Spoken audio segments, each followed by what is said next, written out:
Are there any modern treasure hunters these days? Oh, yes. Treasure hunting, both in, say, it exists in, I guess, minerals, fossils, meteorites, and archaeology. Uh, I'm not going to talk much about the archaeology side because, like, I'm sure there's archaeologists who can talk about it better. And to the archaeology community, like, treasure hunting is very taboo because they don't like it because it's people trying to profit off of history. So that's one thing. In the fossil world, there are a lot of commercial fossil dealers where they'll dig up fossils and sell it for profit.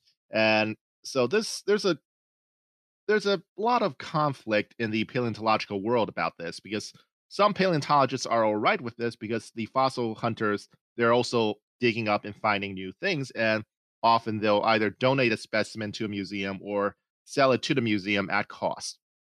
So that's good. But sometimes you have other people who are just in it purely for profit and they'll want to sell a dinosaur for millions of dollars. And paleontologists are angry about that because then they don't get it for their museum and they feel that the specimen is like lost to research. In the mineral world, there's basically like mineral miners and hunters everywhere. So that's a very thriving treasure hunting community. And like lots of people out there digging for gold and quartz and rhodochrosite and stuff like that. And then there's meteorites where you have like meteorite hunters out there. Every time there's a big meteorite fall, there's meteorite hunters who go out and track down where these meteorites fell, and then they collect them or they buy them from locals and then resell it for a profit. So there's treasure hunting of all forms still going on. How do they track meteorites? Oh, this is fun. It's like okay, so you see a meteorite and say someone has a video of it, and based on where they took the video from, and they could figure out which direction the meteorite was traveling. And then they could triangulate that with other witness sightings and then triangulate it on a map and figure out the trajectory.